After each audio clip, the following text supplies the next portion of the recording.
If you were not here last Sunday, you didn't see us after worship. The little huddle, we were trying to figure out, how can we do Maundy Thursday this year? Well, if you know what we typically do, you may be wondering, how is this year different from all other years? All other years, we've had a Passover Seder for Thursday and Holy Week. This year, we were struggling with whether a Seder makes sense given the continuing horror in Gaza. When we do the Seder, we have fun. Yes, we acknowledge the oppression, not just in the past, but ongoing. And yes, there are tears in their eyes, and it's not just the horseradish, it's the stories too. But it's a story of triumph. So we are gleeful enough to laugh. We drink wine or juice. We sing Dayenu faster and faster each stanza. We open the door for Elijah, and we send kids off to hunt for hidden matzo. And we usually close with next year in Jerusalem. So we wondered aloud together and didn't come to a conclusion on Sunday. We continued with an email exchange. Can the ceremony translate from celebration to grieving? Would we be better doing a traditional Maundy Thursday service? Might we try a hybrid, where there would still be a meal but not a Seder meal, with its movement out of Egypt and implicitly toward the land that is now the site of that brutal war, the land that is claimed as homeland by both Israelis and Palestinians? Is there anything related to next year in Jerusalem that would not make a partisan claim? Could our gathering be more New Testament oriented? An agape meal, perhaps? At some point in this exchange, I wrote, there's a lot of anti-Jewish stuff in our Christian texts and traditions around Holy Week. If we can still celebrate Holy Week while we're trying to resist anti-Semitism, can't we do a Seder that's not imperialistic over against Palestinians? And after I wrote that, Shelley thanked me for acknowledging the anti-Jewish stuff in Christian traditions and confessed the pain and the fear that those elements keep raising. Well, Thursday of Holy Week is a knotty problem for us this year. And so when I looked at the gospel reading for today, I cringed.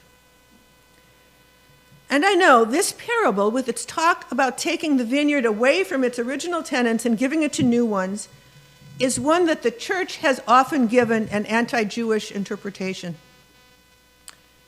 In that way of reading it, Jews didn't recognize the Son, and so the vineyard goes to those who do, the Christians. There's a fancy word for the idea that Christians replace Jews as the one and only chosen people of God, and it's supersessionism, like from supersede. The thing is, it doesn't work with this story. It doesn't work with the life and ministry of Jesus. But that idea of the one and only keeps coming back. And even in this morning's psalm reading, we had the sort of one and onlyness of this God over against all the others. But anyway, back to the gospel reading. This story takes place after Jesus gets to Jerusalem. It's chief priests and teachers of the law and elders who know that Jesus is telling the parable against them. And yeah, they're Jewish. But the reason they don't take action against him is that they're afraid of the crowd. The crowd is Jewish. This is not a parable about Jews and not Jews.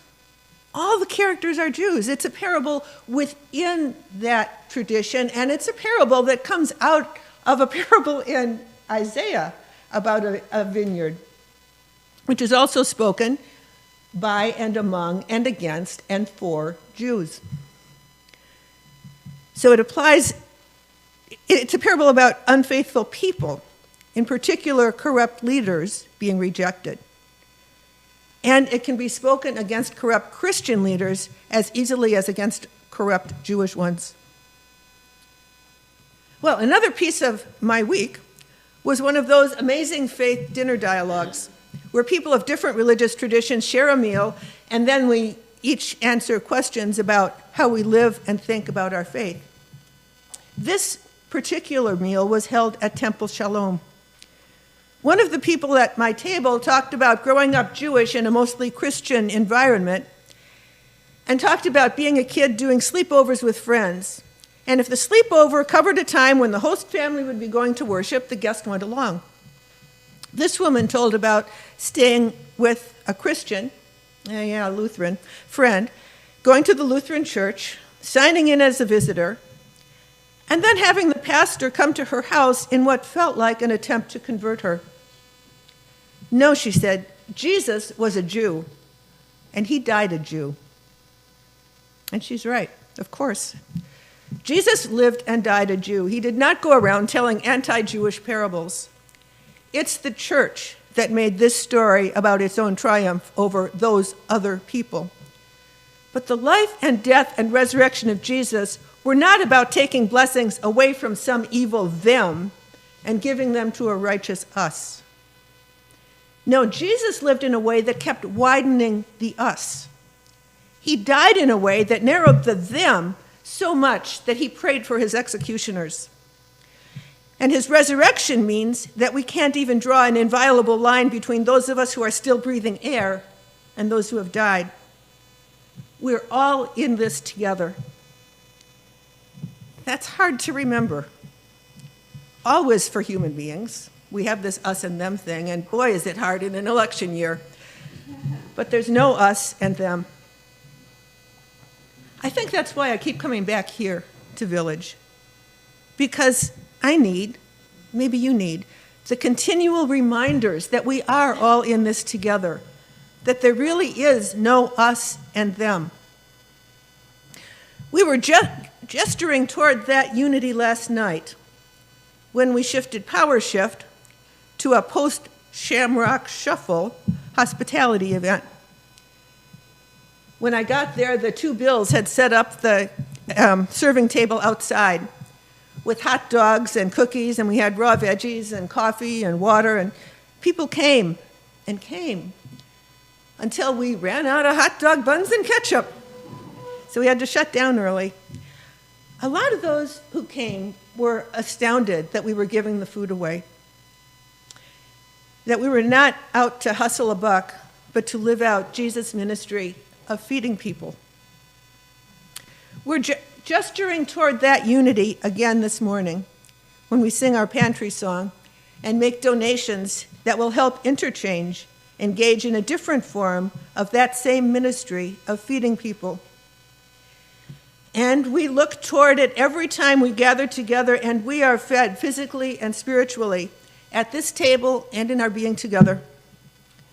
We are experiencing that feeding today, and we will experience it on Thursday of Holy Week, even if we're not all sure what's the best thing to do on that holy night in this troubled year. We will find the presence of the holy in our gathering with one another, and we will find ourselves fed. God grant that it be so.